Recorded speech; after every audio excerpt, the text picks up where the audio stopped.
அன்பர்களே, ஆண்டவராகிய இயேசு கிறிஸ்துவின் நாமத்தில் உங்களுக்கு மனம் நிறைந்த வாழ்த்துக்களை தெரிவித்துக் கொண்டு சத்திய வசனம் திருமறை பாட நிகழ்ச்சிக்கு உங்களை அன்போடு அழைக்கிறோம்.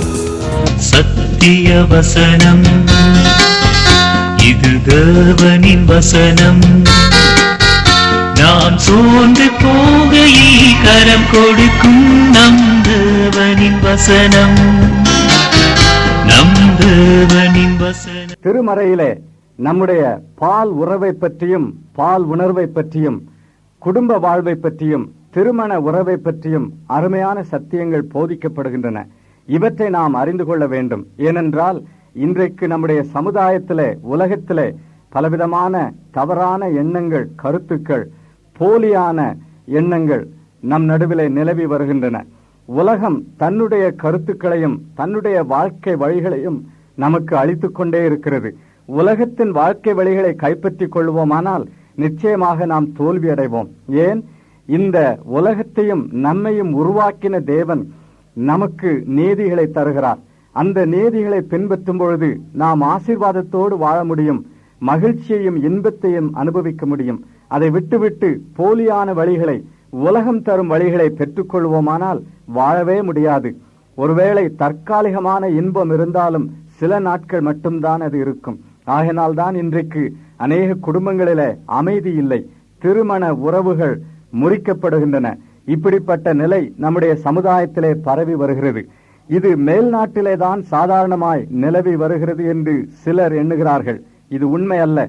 இன்றைக்கு தமிழ் மக்கள் நடுவிலே, தமிழ் விசுவாசிகள் நடுவிலே குடும்பங்கள் உடைக்கப்படுகின்றன, திருமண உறவுகள் முறிக்கப்படுகின்றன. சுயநலமும் பண ஆசையும் சிற்றின்ப ஆசையும் மாம்ச இச்சையும் மேலோங்கி வருகிறபடியினாலே உலகத்தின் போலியான வழிகளை விசுவாசிகளும் பின்பற்றுவதனாலே இந்த நிலை ஏற்படுகிறது.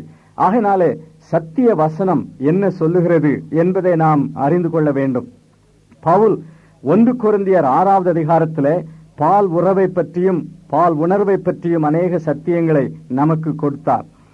1 கொரிந்தியர் 7வது அதிகாரத்திலும் அவ்விதமாகவே கொடுத்திருக்கிறார்.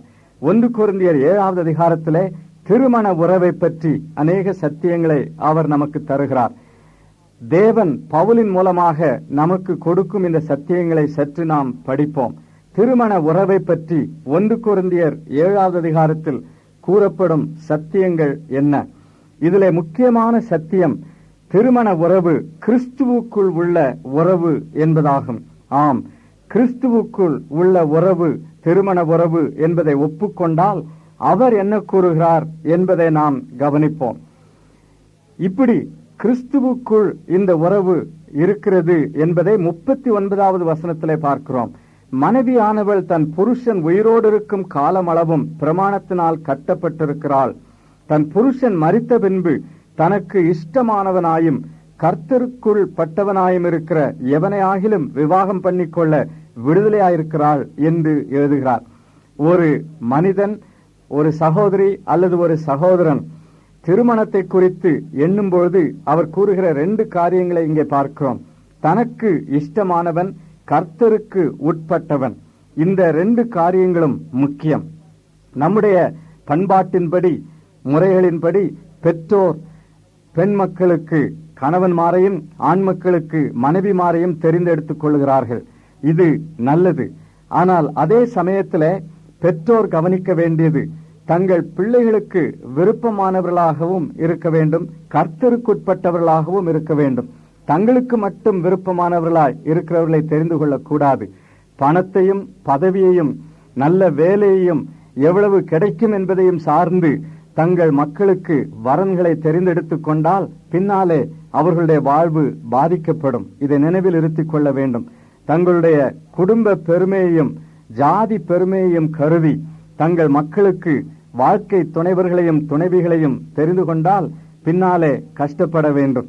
என் அருமையான சகோதரனே, சகோதரியே, உன்னுடைய பிள்ளைகளுக்கு துணைவர்களை, வாழ்க்கை துணைவர்களை தெரிந்து கொள்வது எந்த அடிப்படையிலே தெரிந்து கொள்கிறாய்?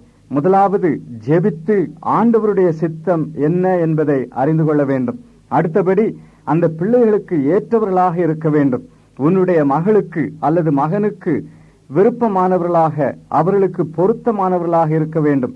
உனக்கு பொருத்தமானவர்களை நீ தெரிந்து கொண்டால் அது பின்னாலே அவர்களை பாதிக்கும் என்பதை அறிவாயா? எத்தனை பெற்றோர் இவ்விதமாக தங்கள் பிள்ளைகளுக்கு திருமணம் செய்துவிட்டு பிறகு பிள்ளைகள் பிரிந்து வாழ்வதை பார்த்து துக்கப்பட்டு கொண்டிருக்கிறார்கள். மனம் திரும்பி ஆண்டவரிடத்திலே மன்னிப்பு கேட்டு இதை அவர் சரி பண்ண வேண்டும் என்று நாம் கேட்க வேண்டும். என் அருமையான நண்பனே, உன்னுடைய வாழ்க்கை உனக்கு அல்ல, உன் ஆண்டவருக்குரியது. ஒருவேளை நீ உனக்கு வாழ்க்கை துணைவியையோ அல்லது வாழ்க்கை துணைவரையோ தெரிந்து கொள்ள எண்ணினால் முதலாவது ஞாபகத்தில் வைத்துக் கொள்ள வேண்டும், அவர் விசுவாசியாயிருக்க வேண்டும். ரட்சிக்கப்பட்ட நீ ரட்சிக்கப்படாத ஒருவரை எப்படி திருமணம் செய்து கொள்ளலாம்? இது கிறிஸ்துவுக்குள் இருக்கும் உறவு என்பதை மறந்துவிடக் கூடாது. ஆகையினால்தான் 2 கொரிந்தியர் 6வது அதிகாரத்திலே பவுல் தெளிவாய் கூறுகிறார். 2 கொரிந்தியர் 6வது அதிகாரம் 14வது வசனம், அந்நிய நுகத்திலே அவிசுவாசிகளுடன் பிணைக்கப்படாதிருப்பீர்களாக. நீதிக்கும் அநீதிக்கும் சம்பந்தமேது? ஒளிக்கும் இருளுக்கும் ஐக்கியமேது? கிறிஸ்துவுக்கும் பேலியாளுக்கும் இசைவேது? அவிசுவாசியுடனே விசுவாசிக்கு பங்கேது? தேவனுடைய ஆலயத்துக்கும் விக்கிரகங்களுக்கும் சம்பந்தமேது?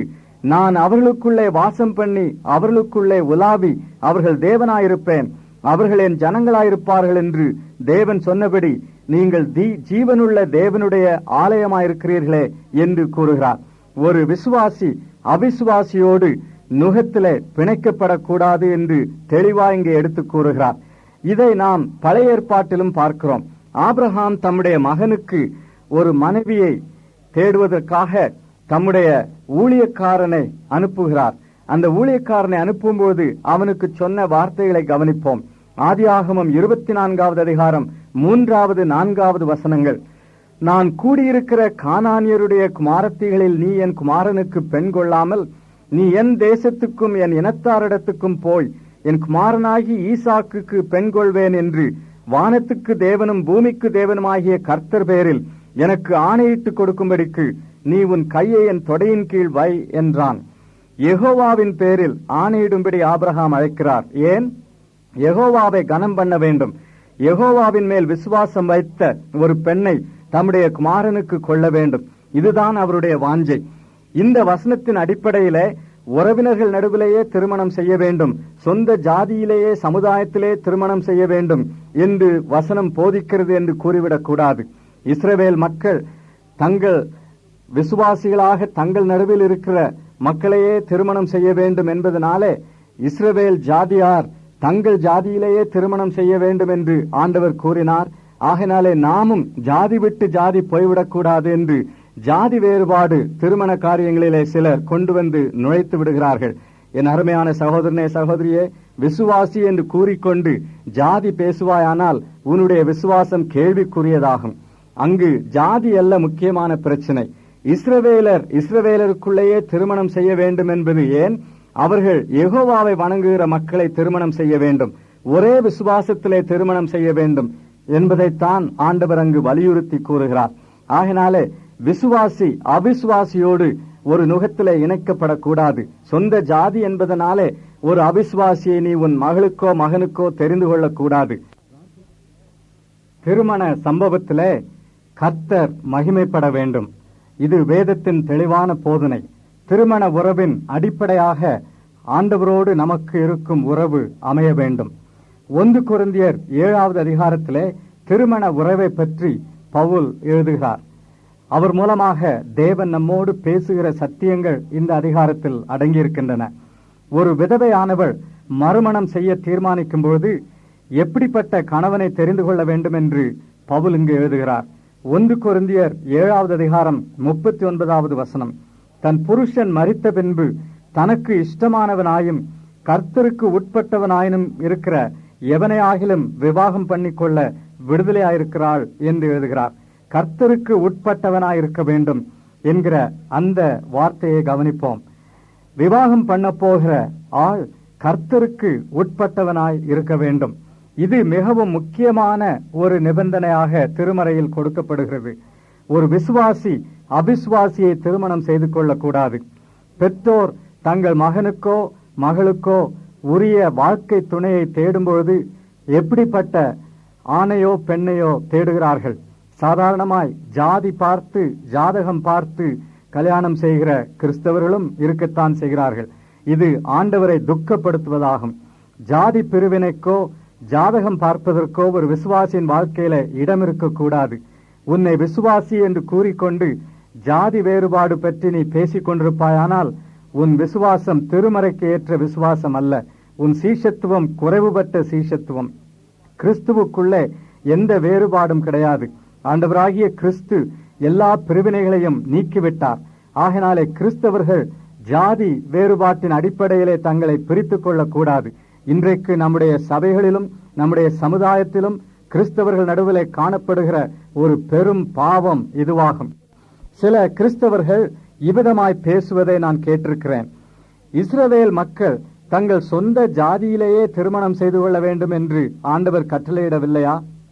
இஸ்ரவேலிலே ஒரு மகனுக்கு பெண் பார்க்கும்போது அல்லது மகளுக்கு மாப்பிள்ளை பார்க்கும்போது தங்கள் ஜாதியிலேயே திருமணம் செய்து கொள்ள வேண்டும் என்று ஆண்டவர் கட்டளையிடவில்லையா? அப்படியானால் நாமும் ஜாதி பார்த்து கல்யாணம் செய்து கொள்வதில் என்ன தவறு என்று கேட்கிறவர்கள் இருக்கிறார்கள். உபாகமம் 7வது அதிகாரத்தில் ஆண்டவர் கொடுத்த போதனையை கவனிப்போம். அந்நிய ஜாதியாரை பற்றி இஸ்ரவேல் மக்களுக்கு அவர் கொடுத்த போதனை 2வது வசனம் 3வது வசனம். உபாகமம் 7வது அதிகாரம். அவர்களோட உடன்படிக்கை பண்ணவும் அவர்களுக்கு இறங்கவும் வேண்டாம். அவர்களோட சம்பந்தம் கலவாயாக. உன் குமாரத்திகளை அவர்கள் குமாரருக்கு கொடாமலும் அவர்கள் குமாரத்திகளை உன் குமாரருக்கு கொள்ளாமலும் இருப்பாயாக என்று ஆண்டவர் கூறினார். கானானிலே வாசம் பண்ணுகிற அந்த பல ஜாதியாரோடு கூட அவர்கள் உடன்படிக்கை பண்ணக்கூடாது, சம்பந்தம் கொள்ளக்கூடாது என்று ஆண்டவர் எச்சரித்தார். ஏன்? அந்த ஜாதியார் விக்கிரக வணக்கத்தார், பலவிதமான தவறான வழிபாடுகளிலே ஈடுபட்டவர்கள். வேசித்தனம் நிறைந்த வாழ்க்கை முறை அவரிடத்தில் காணப்பட்டது. ஆகினாலே ஆண்டவர் அப்படிப்பட்ட மக்களோடு சம்பந்தம் கொள்ளக்கூடாது என்று தம்முடைய சொந்த மக்களை எச்சரித்தார். உபாகமம் 7வது அதிகாரம் 4வது வசனத்தை பாருங்கள். என்னை பின்பற்றாமல் அந்நிய தேவர்களை சேவிக்கும்படி அவர்கள் உன் குமாரரை விலக பண்ணுவார்கள். அப்போது கர்த்தருடைய கோபம் உங்கள் மேல் மூண்டு உங்களை சீக்கிரத்தில் அழிக்கும். இதுதான் காரணம். ஏன் சம்பந்தம் கொள்ளக்கூடாது என்று சொன்னார்? அப்படி சம்பந்தம் கொள்ளும்போது அந்நிய மார்க்கத்தை சேர்ந்த அந்த மனைவியோ அல்லது கணவனோ தங்களுடைய சொந்த கணவனையும் மனைவியையும் தவறான வழிகளிலே நடத்துவார்கள். அந்நிய தேவர்களை சேவிக்கும்படி பண்ணிவிடுவார்கள். ஆகினாலே அப்படிப்பட்ட திருமணம் செய்யக்கூடாது என்று ஆண்டவர் எச்சரித்தார். ஆக ஜாதியின் அடிப்படையில் அல்ல, விசுவாசத்தின் அடிப்படையிலே அவர்கள் அவ்விதமான சம்பந்தம் கொள்ளக்கூடாது என்று அவர் கூறினார். நியாயாதிபதிகளின் நூலிலே 14வது அதிகாரத்தை எடுத்து பார்ப்போம். முதல் வசனம். சிம்சோன் திம்னாத்துக்கு போய் திம்னாத்திலே பெலிஸ்தரின் குமாரத்திகளில் ஒரு பெண்ணை கண்டு அந்த பெண்ணை கொள்ள வேண்டும் என்று தன் பெற்றோரிடத்தில் கூறுகிறான். அதற்கு பெற்றோர் கூறின பதில் 3வது வசனத்தில் பார்க்கிறோம். அவன் தாயும் அவன் தகப்பனும் அவனை நோக்கி, நீ போய் விருத்த சேதனம் இல்லாத பெலிஸ்தரிடத்தில் ஒரு பெண்ணை கொள்ள வேண்டியது என்ன? உன் சகோதரரின் குமாரத்திகளிலும் எங்கள் ஜனம் அனைத்திலும் பெண் இல்லையா என்றார்கள். சிம்சோன் தன் தகப்பனை நோக்கி, அவள் என் கண்ணுக்கு பிரியமானவள், அவளையே எனக்கு கொள்ள வேண்டும் என்றான். விருத்த சேதனம் இல்லாத பெலிஸ்தர்கள், அதாவது அவிசுவாசிகளான பெலிஸ்தர்கள், யெகோவாவை வணங்காத உடன்படிக்கைக்கு அப்பாற்பட்ட மக்கள், அவர்களோடு சம்பந்தம் கொள்ளக்கூடாது என்று கூறினார்கள். ஆகினாலே ஜாதியின் அடிப்படையில் அல்ல, பெலிஸ்தர் வேறு ஜாதியார் தாழ்ந்த ஜாதியார் என்பதனால் அல்ல, பெலிஸ்தர் அவிசுவாசிகள் என்பதனாலே இந்த சம்பந்தம் கூடாது என்று பெற்றோர் எச்சரித்தார்கள். சிம்சோன் அவள் என் கண்ணுக்கு பிரியமானவள், அவளையே கொள்ள வேண்டும் என்று கூறுகிறான். இப்படி தவறான உறவிலே நுழைந்ததனாலே சிம்சோனுக்கும் அவனுடைய குடும்பத்திற்கும் எவ்வளவோ துன்பம் ஏற்பட்டது. அருமையான பெற்றோரே, உங்கள் பிள்ளைகளுக்கு வாழ்க்கை துணை தேடும்பொழுது கர்த்தரை கனம் பண்ணுங்கள். உலக பிரகாரமாக சொத்தோ சுதந்திரமோ சம்பளமோ வாழ்க்கையில் உள்ள பெருமையோ ஜாதி பெருமையோ இதையெல்லாம் பார்த்து கொண்டு இராதபடி கர்த்தரை கனம் பண்ணுங்கள். கர்த்தரை கனம் பண்ணாதபடி உலக பிரகாரமாக தங்கள் மக்களுக்கு திருமணம் செய்து அவர்கள் வாழ்க்கை பாழ்படுத்தின பெற்றோர் எத்தனை பேர்! பிற்பாடு மகனோ மகளோ பிரிந்து வாழும்பொழுது துன்பப்படுகிறோம், துக்கப்படுகிறோம். ஆனால் ஆண்டவரை கனம் பண்ணினால் இதை நாம் தவிர்க்கலாம். இப்படியே திருமணம் செய்ய விரும்புகிற சகோதரனுக்கும் சகோதரிக்கும் நான் சொல்லிக்கொள்ள வேண்டியது, உன்னுடைய திருமண உறவின் அடிப்படை விசுவாசமாயிருக்க வேண்டும். விசுவாசியான ஒரு ஆண் அவிசுவாசியான ஒரு பெண்ணை திருமணம் செய்து கொள்ளக்கூடாது. விசுவாசியான ஒரு பெண் அவிசுவாசியான ஒரு ஆணை திருமணம் செய்து கொள்ளக்கூடாது. இப்படியெல்லாம் பார்த்தால் எனக்கு கல்யாணமே நடக்காது என்று கூறி நீ துக்கப்பட வேண்டிய அவசியமில்லை. கர்த்தரை கனம் பண்ணும்போது அவர் உன்னை கனம் பண்ணுவார். என்னை கனம் பண்ணுகிறவர்களை நான் கனம் பண்ணுவேன் என்று கூறினார் அல்லவா? அவரை கனம் பண்ணி கெட்டவர்கள் கிடையாது, அவரை கனவீனப்படுத்தி வாழ்ந்தவர்களும் கிடையாது. திருமண காரியத்திலே கர்த்தரை கனம் பண்ண வேண்டும். கிறிஸ்து நம்முடைய உறவின் நடு மையமாய் இருக்க வேண்டும். இதுதான் முக்கியமான ஒரு சத்தியம். வேறு எதுவும் இல்லையானாலும் இருந்தாலும் ஆண்டவராகிய இயேசு கிறிஸ்து உன் திருமண வாழ்விலே குடும்ப வாழ்விலே இருப்பாரானால் அதை போல பெருத்த ஸ்லாக்கியம் எதுவும் இல்லை. ஆகினாலே ஆண்டவரை கனம் பண்ணுவாயா? அவருடைய சித்தத்தை உன் வாழ்க்கையின் எதிர்காலத்திலே தேடுவாயா? திருமணமானது தேவன் அமைத்து தந்த ஒரு அருமையான முறையாகும். தேவன் மனிதனுக்கு கொடுத்த ஈவாகும். சமுதாயத்திலே பால் உணர்வை திருப்திப்படுத்துவதற்காக மனிதர் ஏற்படுத்தி கொண்ட ஒரு முறை அல்ல, அல்லது ஒரு கட்டுப்பாடல்ல. சில சமயத்தில் நாம் என்ன எண்ணுகிறோம்?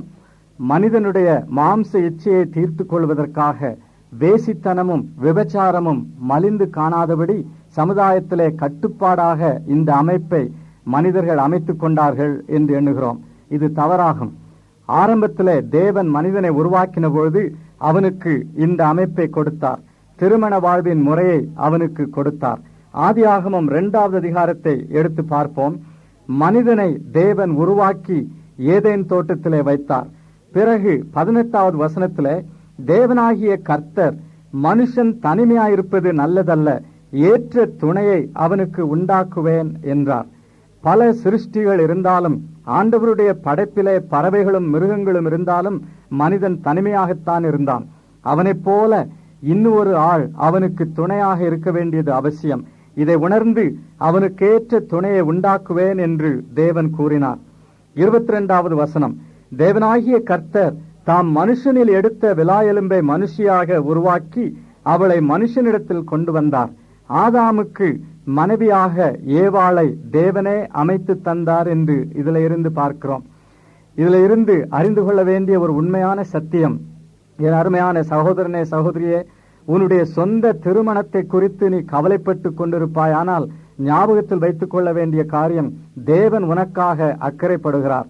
எனக்கு வயதாகிறது, இன்னும் எனக்கு ஏற்ற வாழ்க்கை துணைவன் கிடைக்கவில்லை என்று ஏங்குகிற சகோதரிகள் உண்டு. எனக்கு வயதாகிவிட்டது, எனக்கு ஏற்ற வாழ்க்கை துணைவி இல்லை என்று ஏங்குகிற சகோதரர்கள் உண்டு. எனக்கேற்ற துணையை பார்ப்பதற்கு எனக்காக கவலைப்படுகிறவர்கள் என்னுடைய பெற்றோர் கிடையாது, வேறு யாரும் கிடையாது என்று அங்கலாய்க்கிறவர்கள் உண்டு. என் அருமையான சகோதரனே சகோதரியே, உன்னை உருவாக்கின தேவன், உன்னை மீட்டுக் கொண்டவர், உன்னை நேசிக்கிறவர், உன்னுடைய பரமபிதா உனக்காக கவலைப்படுகிறார். ஆதாமுக்கு ஏற்ற துணையை உருவாக்கி அவளை அவனிடத்தில் நேரடியாக கொண்டு வந்தாரே, உனக்கும் அவ்விதமாக கொண்டு வர மாட்டாரா? உனக்கேற்ற ஒரு துணையை அவர் உருவாக்கி வைத்திருக்கிறார், நிச்சயமாக கொண்டு வருவார். ஆனால் ஒன்று, நீ திருமணம் செய்வது அவருக்கு சித்தமானால் அவர் அவ்விதமாக துணையை கொண்டு வருவார். முதலாவது அறிந்து கொள்ள வேண்டியது, திருமணம் செய்வது அவருடைய சித்தமா அவருடைய திட்டமா என்று அறிந்து கொள்ள வேண்டும். அப்படி அவருடைய திட்டம் சித்தம் என்று தெளிவுபடுத்தி கொண்ட பிறகு அவர் நிச்சயமாக உனக்கேற்ற துணையை கொண்டு வர வேண்டும் என்று ஜெபிக்க வேண்டும். அவருடைய சித்தத்திற்காக காத்திருக்க வேண்டும். அவசரப்பட்டு எதையும் செய்துவிடக் கூடாது. பெற்றோரும் அவசரப்பட்டு தங்கள் மகனுக்கு வயதாகிறதே என்று தவறான தீர்மானங்களை உலக பிரகாரமாக செய்து தங்கள் பிள்ளைகளின் வாழ்க்கையை பாழ்படுத்திக் கொள்ளக்கூடாது. தேவனை கனம் பண்ண வேண்டும், அவரை விசுவாசிக்க வேண்டும். என் பிள்ளைக்கு வயதானாலும் நான் அவரையே சார்ந்திருப்பேன், அவர் தெரிந்தெடுத்து கொண்டு வருவார் என்று காத்திருக்க வேண்டும். அதற்காக நாம் முயற்சி செய்யக்கூடாது என்று நான் சொல்லவில்லை. ஆனால் நம்முடைய முயற்சிகள் அவருடைய சித்தத்திற்கு ஏற்றவையாகவும் அவரை கனம் பண்ணுகிறவையாகவும் இருக்க வேண்டும். ஆதாமுக்கு ஏவாளை ஆயத்தம் பண்ணி அவர் கொண்டு வந்தார். திருமண அமைப்பை உண்டாக்கினவர் தேவன். மத்தேயு எழுதின நற்செய்தி நூல் 19வது அதிகாரத்திலே நம் ஆண்டவராகிய இயேசு கிறிஸ்துவின் வார்த்தைகளை கவனிப்போம். 4வது வசனம், ஆதியிலே மனுஷரை உண்டாக்கினவர் அவர்களை ஆணும் பெண்ணுமாக உண்டாக்கினார் என்பதையும், இது நிமித்தம் புருஷனானவன் தன் தகப்பனையும் தாயையும் விட்டு தன் மனைவியோட இசைந்திருப்பான், அவர்கள் இருவரும் ஒரே மாம்சமாயிருப்பார்கள் என்று அவர் சொன்னதையும் நீங்கள் வாசிக்கவில்லையா என்று ஆண்டவர் கேட்கிறார். தேவன் திருமணத்தை அமைத்து தந்தார். திருமண அமைப்பை ஒழுங்கை ஏற்படுத்தினவர் கடவுள். என்பது இதிலிருந்து தெளிவாகிறது. ஆகினாலே என் அருமையான நண்பனே, திருமண அமைப்பை உருவாக்கி தந்தவர் தேவனானால் அவருடைய வசனத்துக்கேற்றபடி, அவருடைய சத்தியத்திற்கேற்றபடி நம்முடைய திருமண வாழ்க்கையை நாம் அமைத்துக் கொள்ள வேண்டும். சமுதாயத்திலே மனிதனாக ஏற்படுத்தி கொண்ட ஒரு கட்டுப்பாடல்ல இது, ஒரு அமைப்பு அல்ல, ஒரு ஒழுங்கல்ல, தேவனால் நிர்மாணிக்கப்பட்டது. அப்படியானால் அவருடைய சித்தத்தின்படி இதிலே நாம் ஈடுபட வேண்டும். கிறிஸ்துவுக்கு திருமண உறவிலே நடுமையமான இடம் இருக்க வேண்டும் என்பது வேதத்தின் தெளிவான போதனை. புதிய ஏற்பாட்டில் மட்டுமல்ல, பழைய ஏற்பாட்டிலும் திருமண உறவை பற்றி இந்த சத்தியம் கூறப்படுகிறது. மல்கியாவின் தீர்க்கதரிசன நூல் 2வது அதிகாரம் எடுத்துக்கொள்வோம்.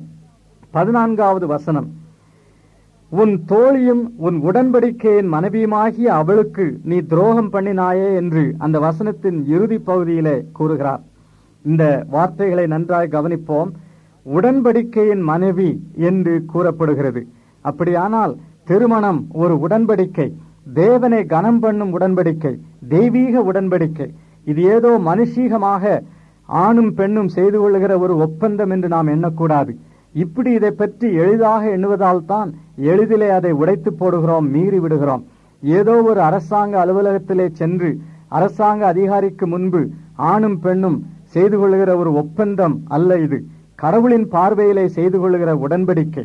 திருமணம் கோவிலில் செய்யப்பட்டதானாலும் சரி, வேறு எந்த அமைப்பிலே ஒழுங்கிலே நடத்தப்பட்டதானாலும் சரி, ஆண்டவரை கனம் பண்ணும் திருமணம் அவருடைய சமூகத்திலே செய்யப்பட்ட உடன்படிக்கை என்பதை நாம் நினைவில் இருத்திக் கொள்ள வேண்டும். இந்த உடன்படிக்கையிலே 3 ஆட்கள் உண்டு. ஒன்று கணவன், இன்னொன்று மனைவி, மூன்றாவது தேவன். இதைத்தான் இந்த வசனத்திலே பார்க்கிறோம்.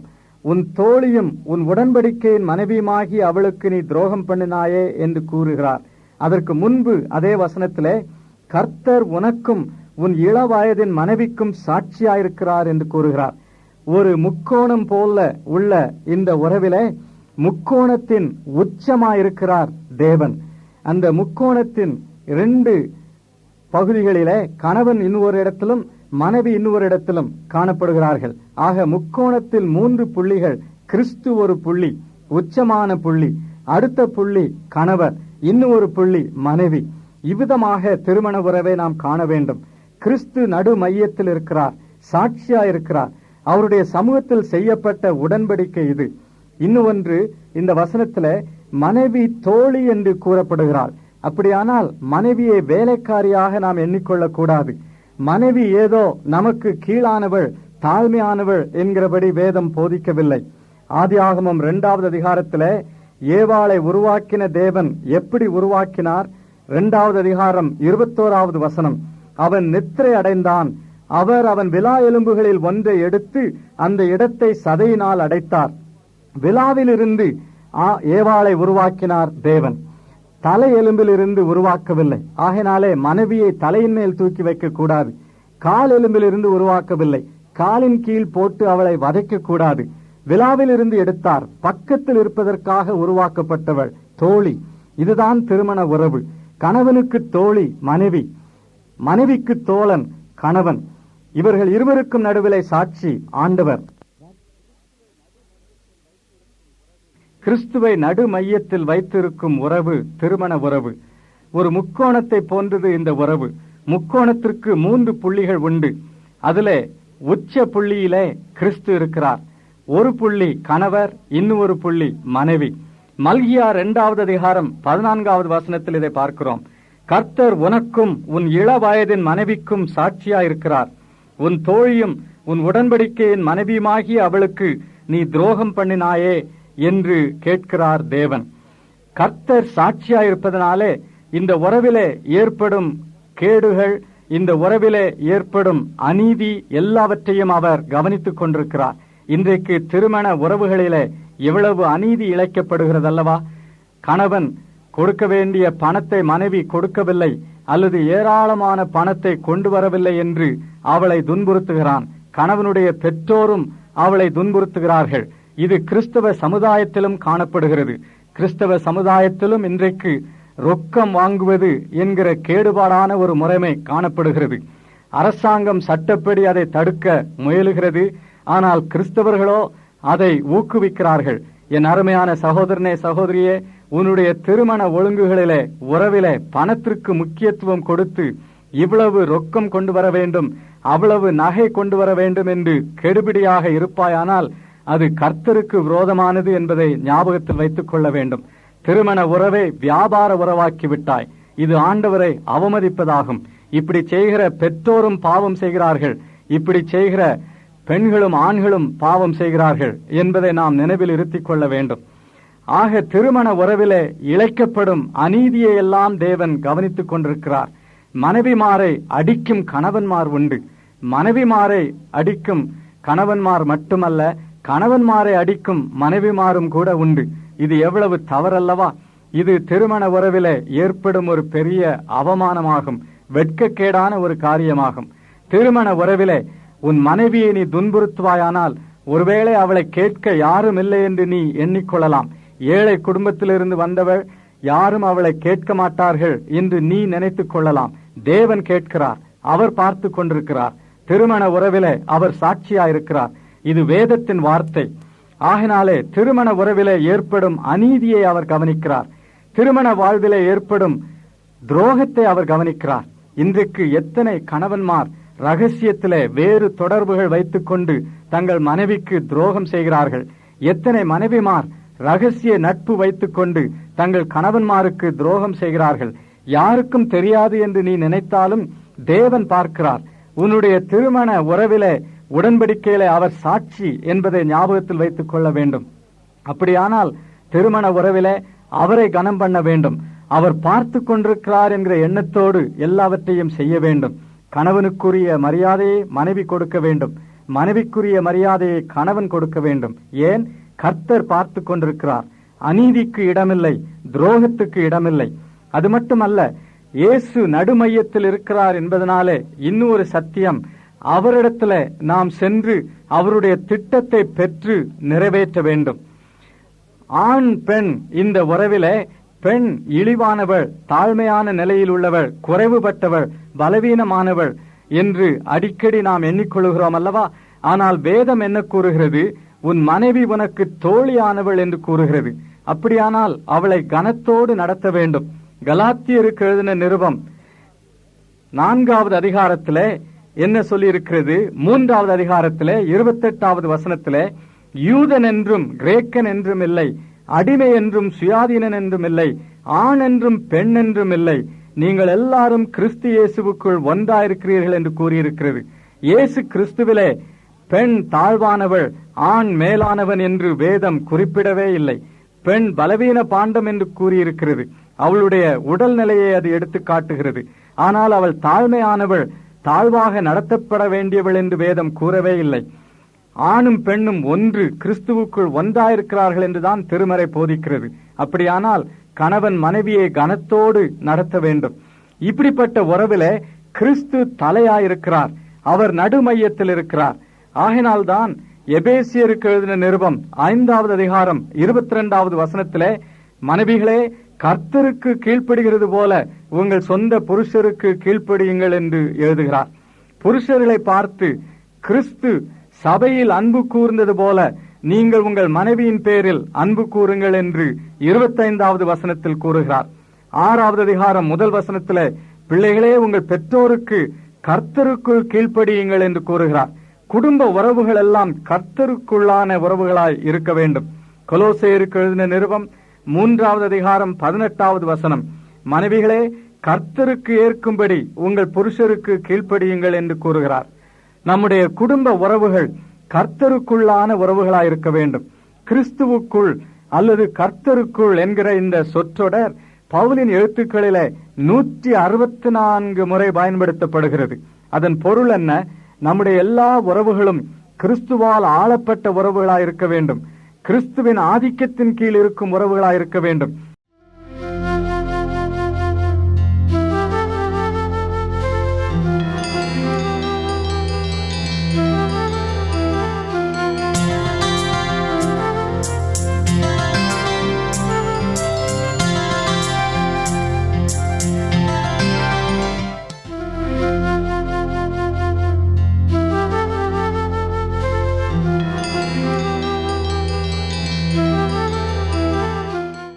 எமது முகவரி சத்தியவசனம், தபால் பெட்டி எண் 55, 9 வெங்கட்ராமன் தெரு, சின்ன சொக்கிக்குளம், மதுரை 625002.